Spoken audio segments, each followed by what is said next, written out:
কলকাতা হাইকোর্টে ৩২,০০০ প্রাথমিক শিক্ষকের চাকরি বাতিল মামলার আজ ২১তম দিনে শুনানি শেষ হয়েছে এবং আদালত তার রায় রিজার্ভ রেখেছে।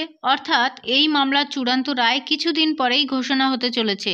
তবে এই দীর্ঘ শুনানিতে উভয় পক্ষের আইনজীবীরা কি যুক্তি তুলে ধরেছেন তা নিয়ে চাকরি প্রার্থী থেকে শুরু করে সাধারণ মানুষের মধ্যে ব্যাপক কৌতূহল রয়েছে।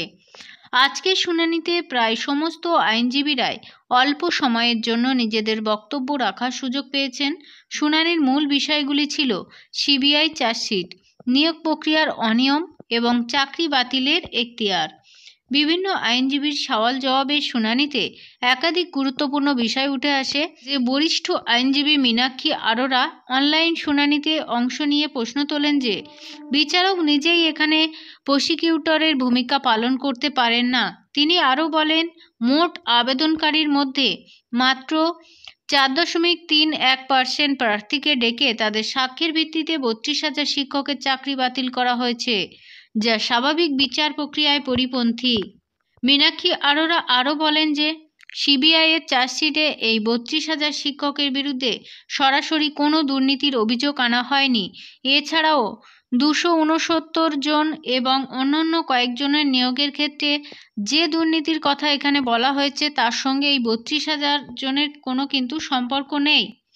গত শুনানিতে ত্রিপুরায় শিক্ষক নিয়োগ বাতিলের প্রসঙ্গ উঠেছিল। মীনাক্ষী আরোরা আরও স্পষ্ট করেন যে ত্রিপুরার মামলাটি সম্পূর্ণ ভিন্ন ছিল।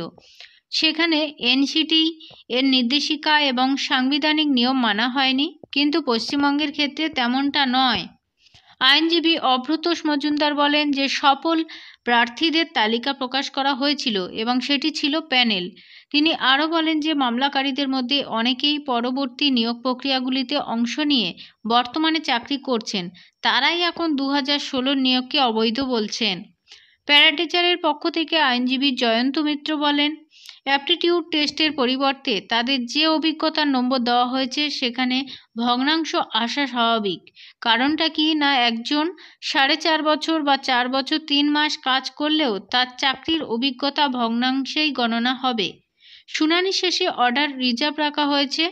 আইনজীবীদের সওয়াল জবাব থেকে ক্ষতিগ্রস্ত শিক্ষকরা মনে করছেন যে যোগ্য চাকরি প্রার্থীদের চাকরি সুরক্ষিত থাকবে এবং বঞ্চিতদের মধ্যে কিছুজন চাকরি তারা পেতে পারেন। তবে চূড়ান্ত সিদ্ধান্ত আদালতের রায়ের উপর পরেই কিন্তু জানা যাবে।